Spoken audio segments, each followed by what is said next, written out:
no es que los otros no lo respeten, sino que más bien en este medio, porque los estados hacen uso de su propia autonomía o soberanía, pueden resolver o tratar de resolver a través de la negociación sus conflictos, sus diferencias. ¿Ya? ¿Está bien? Bien. ¿Quién quiere ver los buenos oficios? Viene después los buenos oficios. ¿Quién quiere ver? Va. Buenos oficios. Esta forma de arreglo pacífico de las controversias institucionalizada en la Convención de la Haya de 1907 se constituye en un conjunto de acciones realizadas en conformidad con el derecho internacional por estados que no participen en la controversia o organizaciones internacionales, a iniciativa propia o a petición de los litigantes. Su objetivo es coadyuvar que comiencen o se reanuden las discusiones directas entre las partes litigantes y comunicaciones rotas en razón de una controversia, llevándolos a la mesa de negociación. Su función termina precisamente cuando estas negociaciones comienzan. El ofrecimiento de buenos oficios no puede ser considerado como injerencia de una tercera parte en el conflicto. Cuando se presente el concurso de un tercero, el arreglo efectivo de la controversia o la propuesta de terminación del compromiso a las partes, los buenos oficios se convierten en mediación. En 1996, la ONU prestó con éxito sus buenos oficios en la regulación de conflictos armados entre India y Pakistán por Cachemira. Los buenos oficios pueden solicitarse o ejercerse, ya sea para evitar un conflicto armado, para resolver pacíficamente una controversia internacional o para dar fin a un conflicto armado. Los buenos oficios no constituyen en sí un medio de solución pacífica, sino más bien una vía para llegar a la aplicación de un medio de solución pacífica. Buen punto. Ese último punto es fundamental. Los buenos oficios no son un medio para la solución de controversias, no es un medio en sí mismo, sino que es un mecanismo para aplicar los medios a la solución de controversias. ¿Ya? Es decir, los buenos oficios lo que apuntan es a un acercamiento entre las partes, un acercamiento. Un acercamiento. Para que las partes, entre ellas, una vez acercadas, una vez restablecido el diálogo entre ellas, gracias a los buenos oficios, las partes decidan cuál de los mecanismos van a ejercer para resolver sus controversias. ¿Está bien? Bien. Mediación. ¿Quién quiere leer la mediación? Ahí de atrás, a ver. Vamos. Mediación consiste en un conjunto de acciones realizadas de conformidad con el derecho internacional por estados u organizaciones internacionales que no participen en la controversia, a iniciativa propia o a petición de una de las partes litigantes. El propósito de la mediación es contribuir a encontrar vías de compromiso para solucionar las controversias sobre la base de la formulación de propuestas por el mediador. La propuesta de mediación no debe considerarse injerencia de una tercera persona en el conflicto, pero para realizar la mediación es indispensable el consentimiento de las partes litigantes. En las relaciones internacionales modernas, la mediación se convierte con frecuencia en buenos oficios prestados por una tercera parte o persona. El mediador, en su calidad de intermediario, haya dificultades, sugiriendo a las partes de modo confidencial y sin que sea necesaria formalidad escrita algunas propuestas para que puedan servir base para un posible arreglo amistoso. En América Latina se han sometido dos controversias a la mediación internacional: Honduras y El Salvador a la mediación del jurista peruano José Luis Bustamante Rivera, controversia que concluye con el Tratado General de Paz suscrito entre ambos países el 30 de octubre de 1980. En otro caso, la mediación que llevó a cabo la Santa Sede sobre el asunto del Canal Bible, la Biblia, de Argentina y Chile. entre Argentina y Chile, la Santa Sede, en el curso de su mediación, emitió un comunicado en el que, entre otras cosas, se refirió a este medio de solución pacífica de las controversias de la siguiente manera. La mediación es la acción que desarrolla la persona tomada por las partes en controversia, a ponerse en medio, para sugerir, exponer, proponer, aconsejar, indicar posibles aceptaciones que puedan conducir a una solución honrosa y definitiva del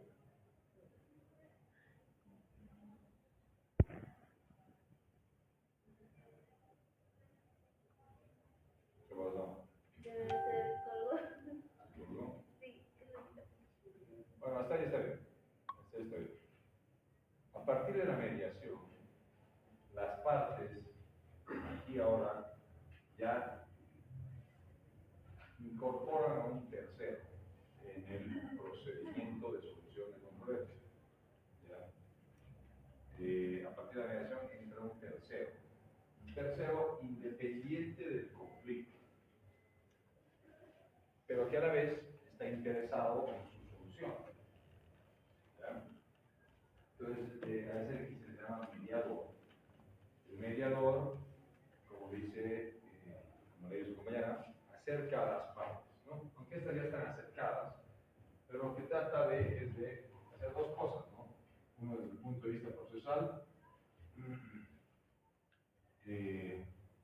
sería básicamente una intermediación,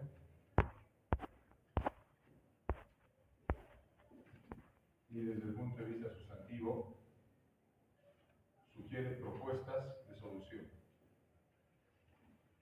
¿no? Bien, esto es lo fundamental de la mediación. De investigación internacional, ¿alguien quiere leer? Investigación internacional. Es un método creado por las convenciones de La Haya en 1899 y 1907 sobre solución pacífica de los conflictos internacionales. Consiste en la sumisión del conflicto de que se trata a unos comisarios investigadores, cuya única misión es la de aclarar las cuestiones de hecho, pero sin pronunciarse en modo alguno sobre las responsabilidades que de ellas se deduzcan, las cuales en general resultan del análisis objetivo de los hechos, el informe de los investigadores a las partes, para llegar a un entendimiento. Las reglas para la constitución y funcionamiento de los comisarios investigadores son fijadas por las partes en un acuerdo especial que debe contener la indicación de los hechos que deberán examinarse. El procedimiento tiene carácter contencioso y las partes pueden designar agentes especiales para representarlas ante la comisión investigadora, así como consejeros y abogados para sostener sus puntos de vista. Muy bien, gracias. Entonces, la investigación internacional se da a través de una comisión de investigación.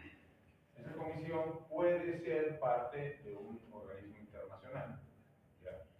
Puede ser la ONU, puede ser la OEA, dependiendo del organismo internacional que las partes elijan para que intervenga en el conflicto, ¿ya? Pero principalmente la investigación internacional se da cuando los hechos no están claros para las dos partes, ¿ya? Cuando una de las partes dice, no, esto ha ocurrido de esta manera, y la otra dice, no, ha ocurrido de otra manera, ¿ya? Entonces, no hay un acuerdo sobre los hechos. Se necesita investigar, se necesita saber qué es lo que ha pasado. Y no solamente esto se da, estas comisiones, en conflictos entre dos estados, sino en conflictos dentro de un solo estado. ¿Recuerdan el 2019, los hechos ocurridos aquí en Bolivia, que han provocado, de alguna manera, que se haga una comisión de expertos a nivel internacional que emitiera un informe, el llamado informe GIEI, ¿no? El grupo de expertos internacionales sobre la investigación de este tipo de hechos que han ocurrido con la situación acá, en Cata principalmente, ha dado con la venia del Estado boliviano. El Estado ha solicitado a este grupo de expertos investigadores que vengan a Bolivia y durante unos meses recolecten toda la información y terminen presentando un informe, ¿no? Ese informe ha determinado que ha habido masacres, ¿no? Perpetradas principalmente por la policía y por las Fuerzas Armadas. Eso es lo que dice el informe. Pero en ese escenario en Bolivia hay quienes dicen o decían, no ha habido masacres, ¿no es cierto? Incluso se ha llegado a escuchar de que entre ellos se han matado. Pero y el otro lado decía, sí hubo masacres. Entonces, como no se sabe, como hay dos tesis sobre ciertos hechos que son contrarias, hay que determinar cuál ha sido la verdad. Para eso son esas comisiones, ¿ya? Entonces, en la comisión no hubo ni un solo boliviano, ¿no? Todos fueron extranjeros. Esto es una garantía para que, obviamente, haya cierta imparcialidad, ¿no? Por parte de los miembros de la comisión. Todos expertos en materia de derechos humanos, todos expertos investigadores, no habían investigado solamente este caso, sino ya anteriores casos de violaciones de derechos humanos en otros países. Era gente experta. Y ahí hay otro aval más, otra garantía más, ¿no? Entonces, de eso se trata de investigación internacional. El objetivo es averiguar la verdad. Averiguar la verdad. La verdad de los hechos. Aunque la verdad es muy difícil de establecerla con precisión, por lo menos acercarnos a esa verdad, ¿no? Y por último, la conciliación internacional. ¿Quién quiere leer? Vamos allá. Una regla nueva. Vamos. La conciliación internacional. La conciliación internacional es también un procedimiento de solución pacífica de los conflictos internacionales. Aparece en la práctica internacional después de 1919. Se ha establecido en numerosos tratados bilaterales y colectivos. La conciliación consiste en entregar a una comisión mixta por acuerdo formal entre las partes una divergencia internacional de cualquier naturaleza que éstas no hayan podido resolver por la vía diplomática, a fin de que la comisión de conciliación, dentro de determinado plazo que pueda ser de 6 meses o un año, realice un estudio imparcial de la cuestión y someta a las partes un informe con las recomendaciones que estime aceptables para resolver la divergencia. Se entiende que mientras se desarrolla el procedimiento, deben las partes abstenerse de adoptar medida alguna de fuerza. Bien, gracias. Entonces, la conciliación dentro de los medios políticos es el único medio por el cual el tercero resuelve el conflicto, ¿no? El tercero es el que resuelve el conflicto. En la mediación, por ejemplo, no es el que resuelve. En la conciliación sí hay un informe en el que el conciliador emite, no puede emitir sentencias ni laudos arbitrales porque no es una autoridad judicial, ¿no es cierto? Entonces, pero las partes, lo que da fuerza al informe del conciliador es que las partes previamente ya han aceptado la decisión del conciliador, ¿no? Y ahí la razón del por qué este mecanismo es el menos utilizado en el derecho internacional, es el menos utilizado. No es que nunca se haya utilizado, ha habido el caso Lotus, por ejemplo, entre Francia y Turquía, hace 100 años, que comenzó con una conciliación, pero la parte que perdió no cumplió con el informe del conciliador. Entonces, recién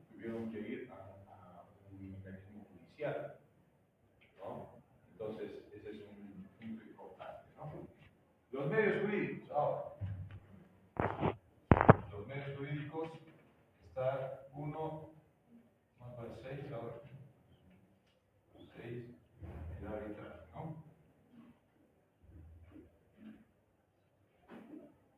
El arbitraje. ¿Y qué es el arbitraje?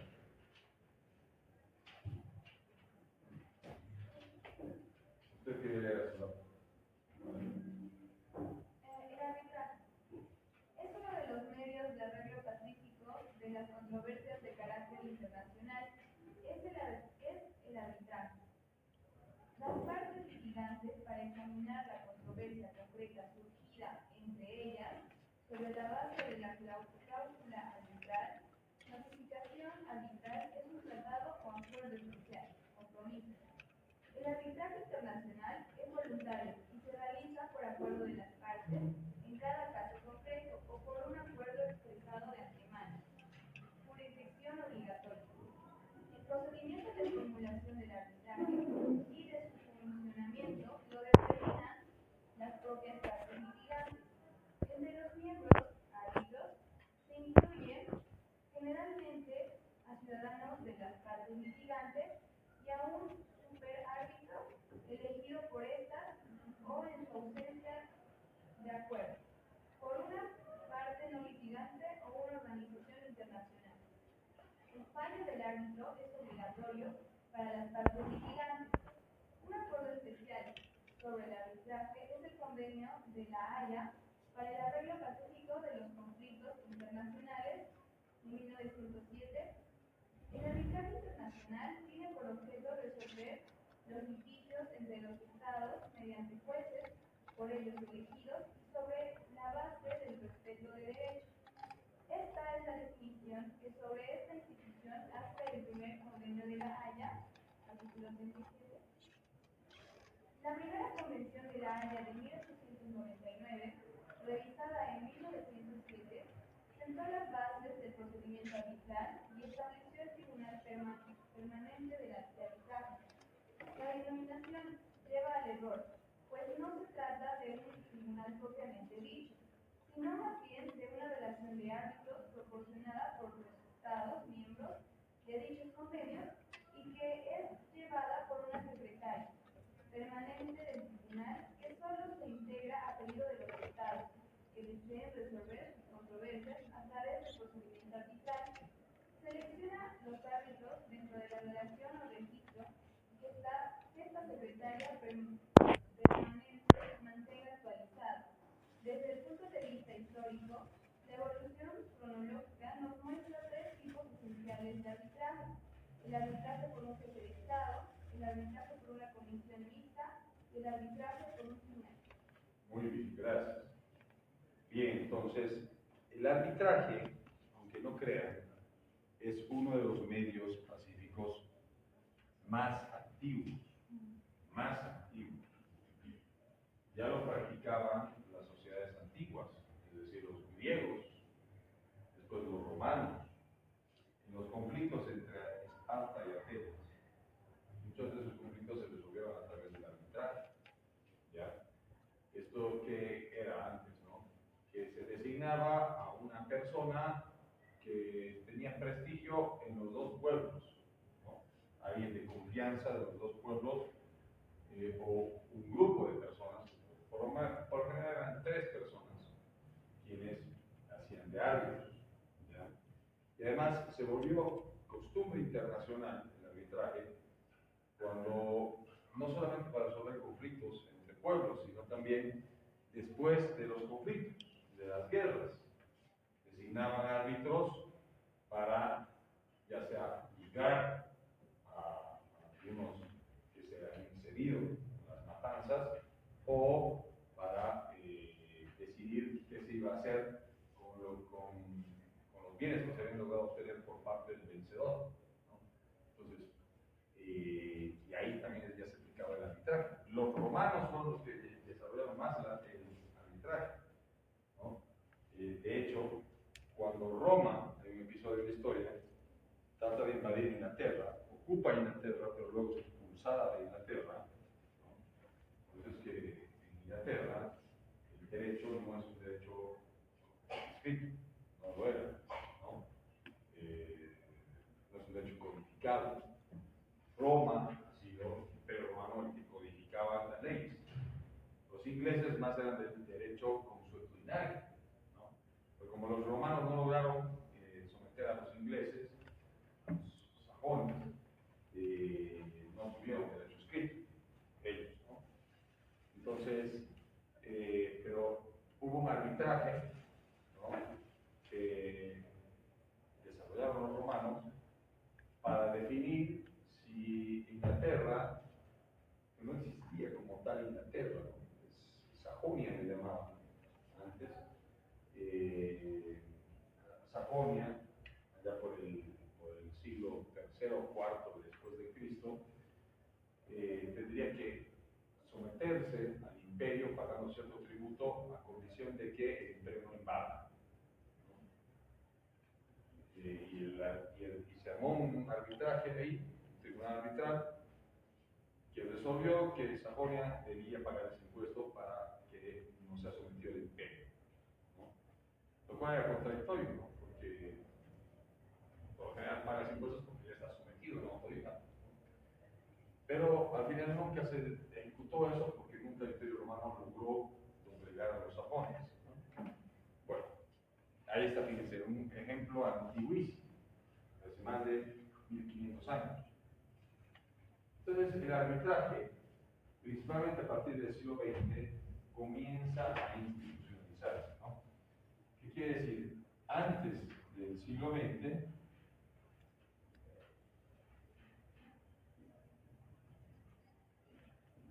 el arbitraje o los arbitrajes no eran permanentes. No había instituciones permanentes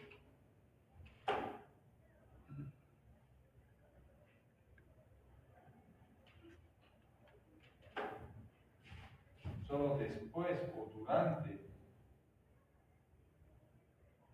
o desde, mejor dicho, desde el siglo XX, ya el arbitraje comienza a ser permanente. ¿Qué quiere decir esto? Quiere decir que aparecen instituciones arbitrales de carácter permanente, porque antes del siglo XX se armaban comisiones arbitrales o tribunales arbitrales y una vez resuelto el caso se deshacían esas comisiones o esos tribunales. En cambio ahora, desde 1907, el primer tribunal arbitral que se tiene es la Corte Permanente de Justicia Internacional de la Haya. Perdón. No, estoy equivocado. Corte Permanente de Arbitraje Internacional de la Haya. Corte Permanente de Arbitraje Internacional, que hasta el día de hoy sigue existiendo, por supuesto, de más de 100 años, como verán. Los estados pueden recurrir a ese tribunal para resolver sus controversias.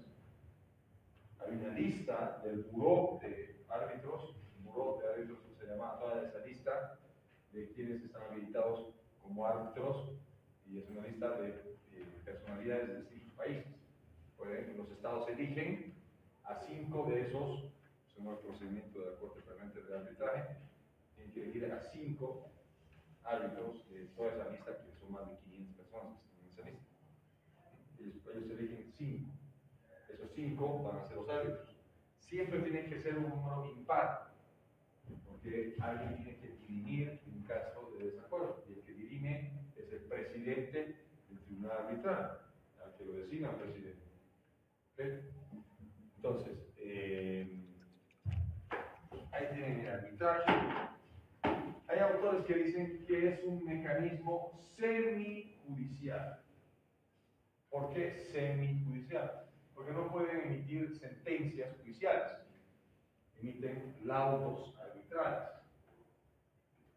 Pero hay autores que dicen, bueno, es que el laudo arbitral es casi una sentencia.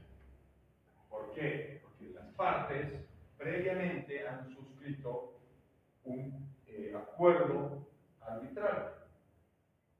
Es decir, 2 países que están en conflicto suscriben un acuerdo arbitral por el cual designan al tribunal arbitral y le otorgan poderes.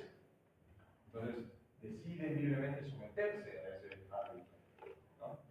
Entonces, por más de que no emitan sentencias a este otro grupo de autores, es nomás un mecanismo judicial, ¿ya? Pero bueno, ese es debate doctrinario, ¿no? O sea, algunos es semijudicial, otros no es judicial, otros sí es judicial. Pero lo importante es que en los hechos, por ejemplo, el de la Corte Permanente de Arbitraje, el área,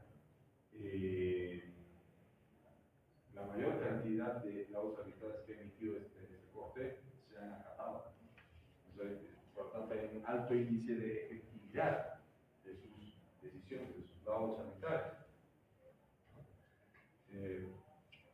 Seguramente si es que no hubiese un alto índice de cumplimiento de sus laudos arbitrales, dudaríamos más de su eficacia de ese tribunal y por lo tanto ni siquiera le llamaríamos tribunal.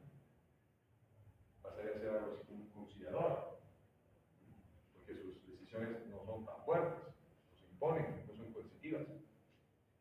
Bien. Por otro lado, por último, el arreglo judicial. ¿Hasta aquí alguna pregunta? ¿Algo que quieran comentar? No sé. ¿O comentar?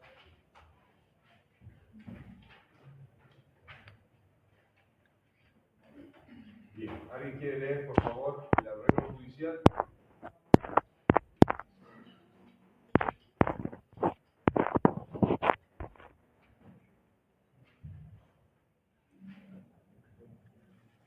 ¿Quién lee?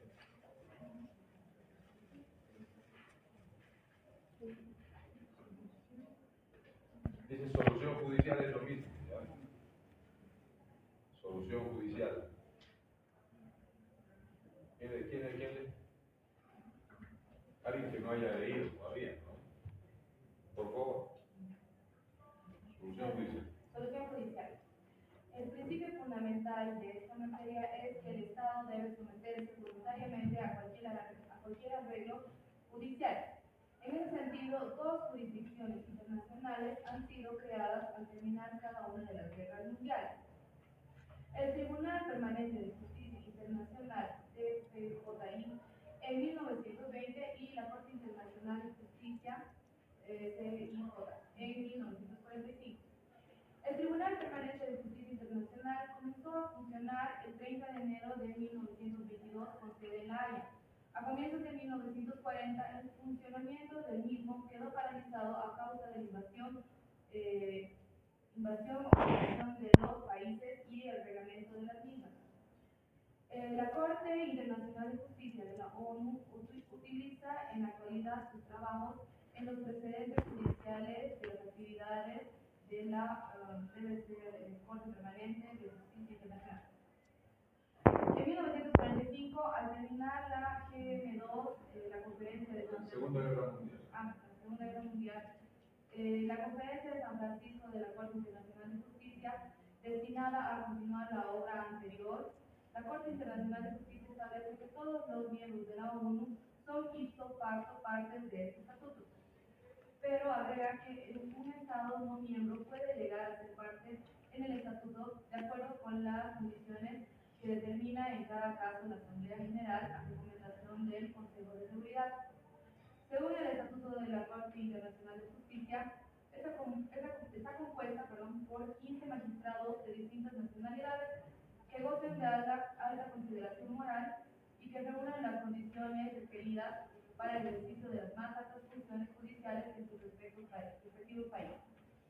Que sean jurisconsultos de reconocida competencia en materia de derecho internacional.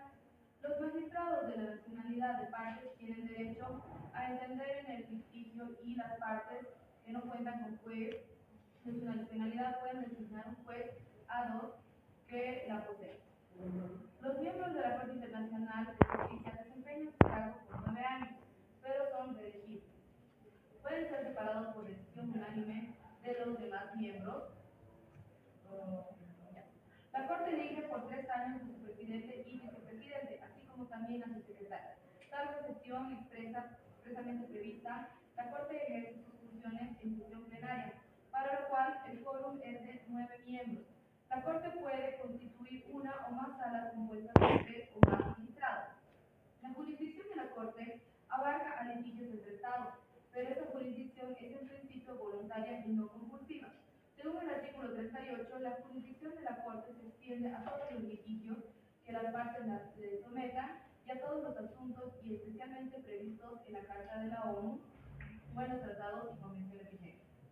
El Estatuto, aunque no ha establecido la jurisdicción compulsiva, dispone en el artículo 36, párrafo segundo, que los miembros de la ONU podrán declarar en cualquier momento que se conoce como obligatoria ipso facto y sin convenio especial respecto a cualquier Estado que acepte la misma obligación. La jurisdicción de la Corte en todas las controversias de orden público que versen, inciso A, sobre la interpretación de un tratado, inciso B, cualquier cuestión de derecho internacional, la existencia de todo hecho que si fuere establecido constituirá violación de una obligación internacional. Inciso C, la naturaleza o extensión de la reparación que ha de hacerse por el quebramiento de una obligación internacional. La Corte Internacional de Justicia tiene competencia en materia contenciosa y en materia compulsiva.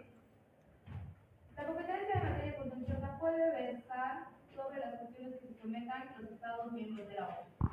La competencia compulsiva se refiere a que la Corte puede emitir opiniones consultivas respecto de cualquier cuestión jurídica o solicitud de cualquier organismo autorizado para ello por la Carta de las Naciones Unidas o de acuerdo con las disposiciones de las mismas.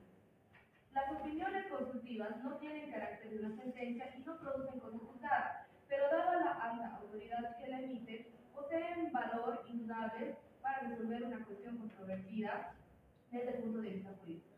El derecho aplicable por la Corte es el que establece en el artículo 38 del Estatuto, que dice que la Corte, al decidir conforme al derecho internacional las controversias que sean sometidas, aplica. Inciso A. Las convenciones internacionales, sean generales o particulares, que establecen reglas expresamente reconocidas por los Estados integrados. Inciso B. La costumbre internacional como prueba de una práctica generalmente aceptada como derecho. Inciso C. Los principios generales del derecho reconocido por las Naciones Unidas. Inciso D. Las decisiones judiciales de mayor competencia de las distintas naciones como medio auxiliar para determinar las reglas del derecho sin perjuicio de lo dispuesto en el artículo 59. El procedimiento que emplea la Corte en materia contenciosa como en materia consultiva... Está bien, eso yo lo voy a explicar. Gracias. Gracias. Bien.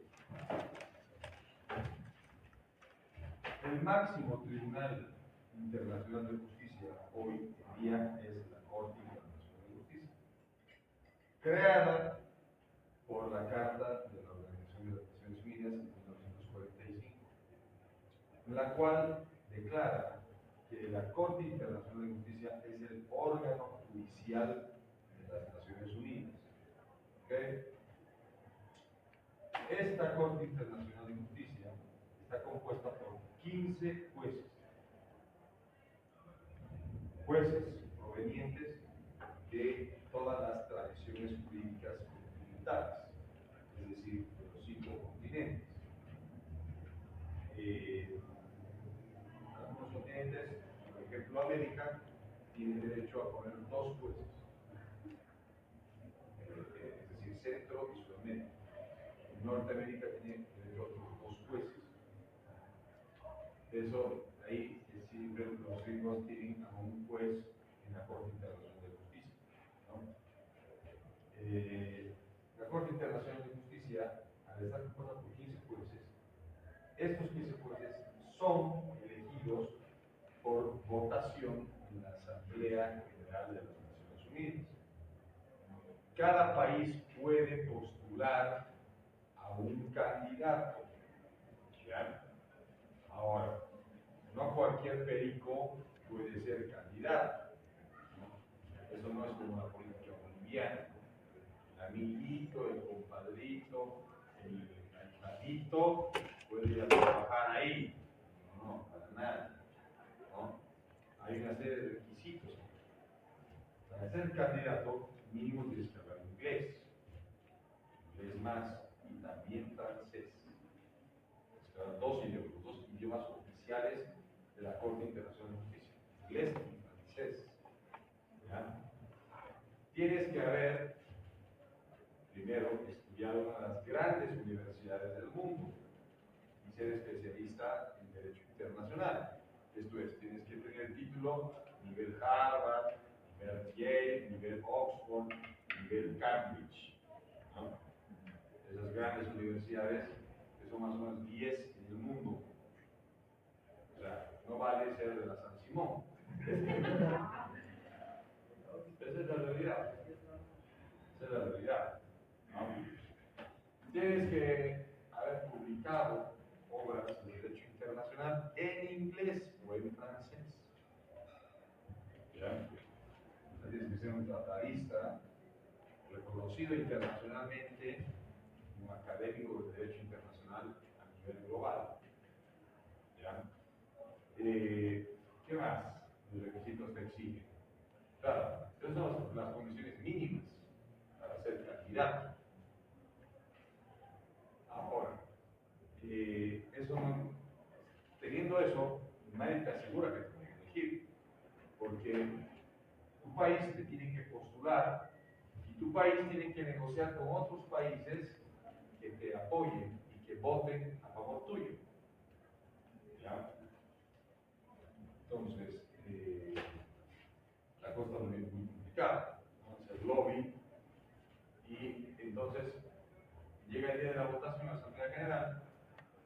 Por si acaso, cada 3 años cambian un tercio de los jueces, un tercio es 5. Cada 3 años cambian 5 jueces. ¿Ya? Después de otros 3 años, otros 5 jueces. De otros 3 años después, otros 5 jueces. Van cambiando así. ¿Ya? Entonces, más o menos tienes si eres posesión a algún juez, 9 años de funciones en la Corte Internacional de Justicia.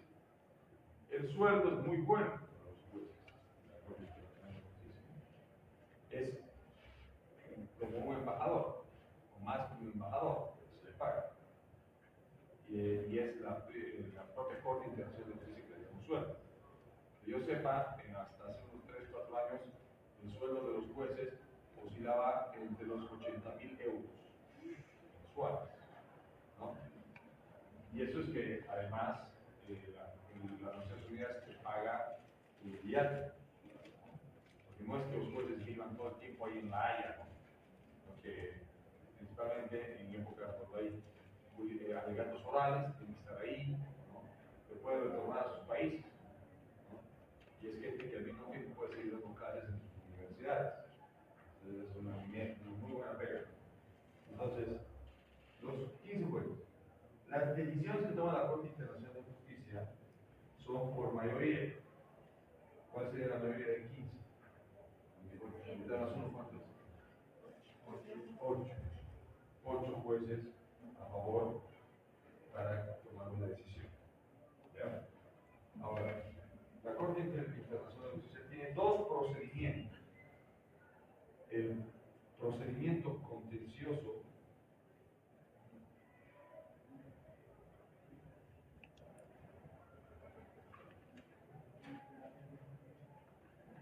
y el procedimiento consultivo. ¿Ya? Ambos están regulados por el Estatuto de la Corte Internacional de Justicia. ¿Qué es el Estatuto de la Corte Internacional de Justicia? Que en el procedimiento contencioso solo los estados pueden ser parte en un litigio. Ahora, en una sentencia posterior, la Corte ha ampliado a que las organizaciones internacionales también pueden ser partes en un litigio. ¿Ya?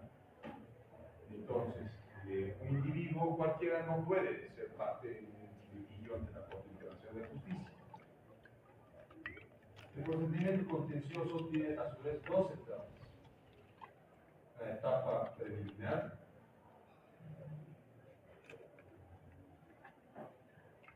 y otra etapa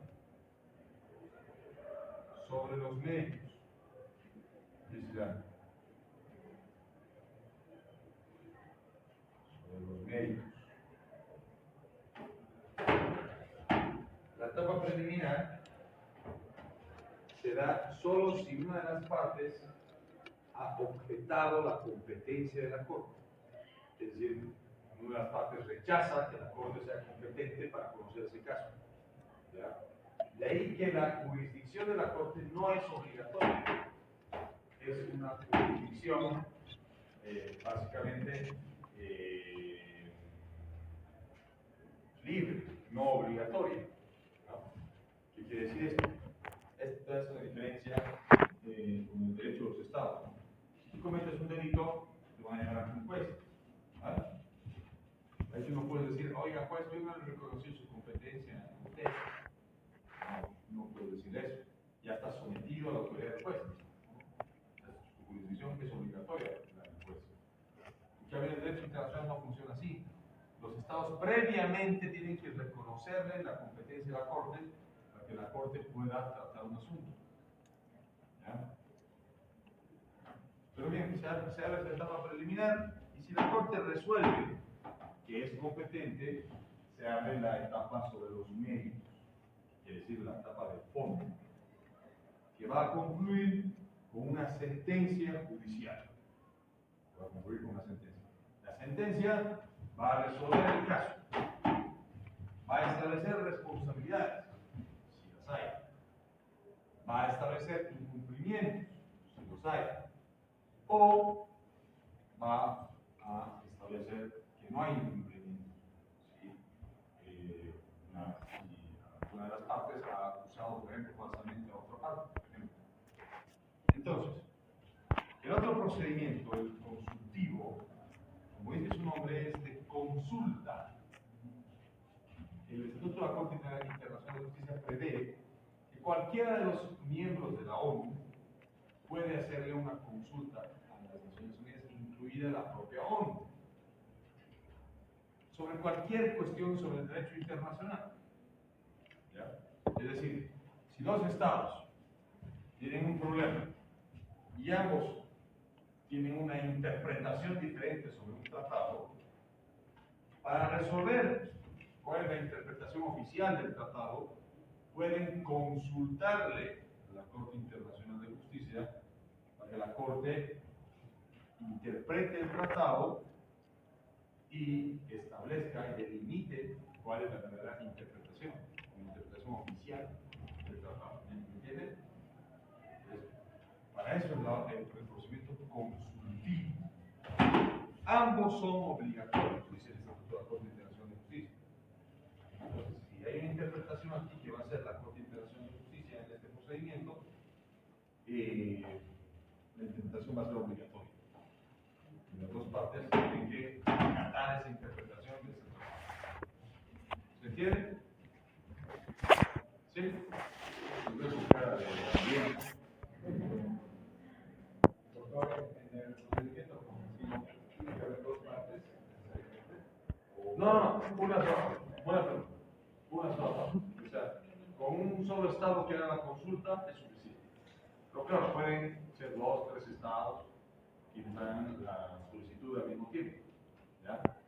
Pero basta con que sea un solo estado quien haga la solicitud de consulta.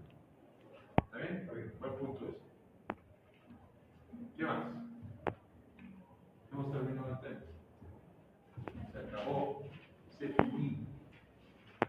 ¿Hacemos la práctica o lo dejamos para la próxima clase? Yo tengo una duda respecto a la expresión. Esta parte en la que dice el texto, el mediador, en su calidad de intermediario, haya dificultades incluyendo a las partes de modo confidencial sin que sea necesaria formalidad. Pero en este caso el mediador no debería ir con ambos para arreglar esas diferencias, encontrar una solución. No, individualmente se debería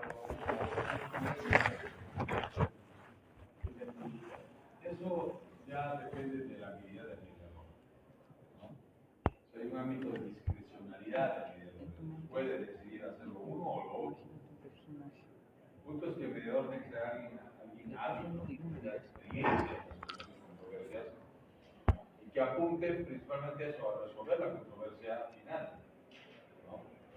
Con ella verá cuál será el mecanismo, la forma, el procedimiento por el cual actuar, ¿no?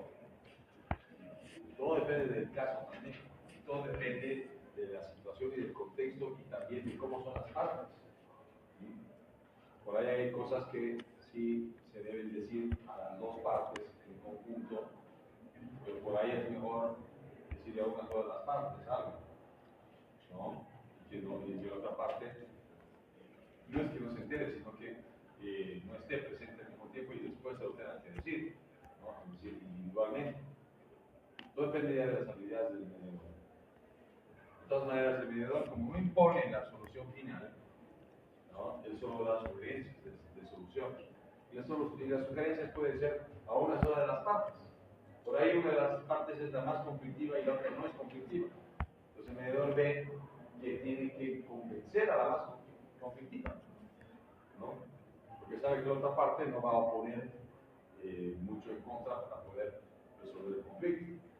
Eso ya depende de las circunstancias. Depende. Bien, ¿alguien tiene alguna otra pregunta más? Bien, entonces, haremos la práctica, pues, ¿no? Ya tienen hambre. Caramba, bien cochambinos, ¿no? No pueden aguantar. Bueno, de todas maneras, la práctica es un poco larga, como estoy viendo. Práctica número 7, que es sobre el caso entre Argentina y Chile, el canal Beagle, al que hacíamos alusión hace un rato. Son tres páginas más o menos. Ya, ¿qué vamos a hacer? Ustedes van a venir ya volviendo a la práctica para la próxima clase. Porque la próxima clase vamos a ver el video, ¿ya? Y entonces terminan de responder las preguntas que están ahí, que son 4 preguntas. Y las traen aquí, pero aquí en la clase quiero escuchar a ustedes que me lean qué es lo que han respondido.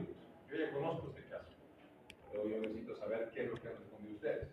Así que yo voy a hacer por sorteo cada uno y aquí mismo vamos a subir al claro el próximo sábado. ¿Ok? ¿Les parece? Pero hagan la práctica por si acaso. No hay nada de que, ay, doctor, no he podido, después nomás, por favor, otra oportunidad. No, nada de eso. ¿Ya? Bueno, vaya a ser, ¿verdad? Vaya bien. Nos vemos el próximo sábado. ¿Alguien tiene el borrador con un link específico para borrar la pizarra, por favor? ¿Se puede regalar? Y gracias.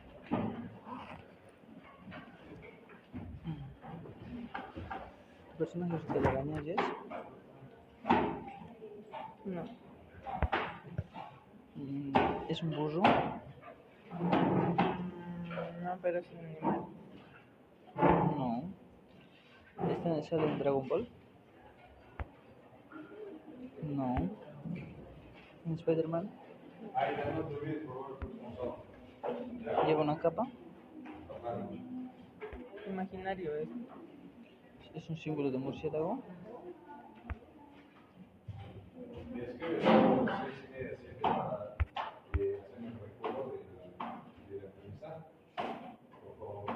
Sí, sí. Ah, ya. Sí. De cómic, no. Probablemente. No. Inventado, No, pues tú tiene que existir, pero Ah. existe, ¿no ve? No. Creo que sí existe. Ay, no, no, imagínate, te he dicho la verdad. Me he imaginado un superhéroe fuerte.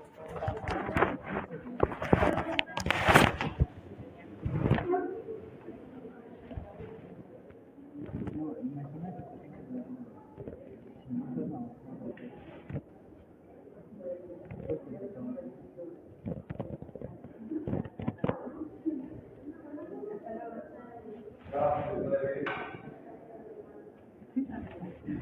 No duermas.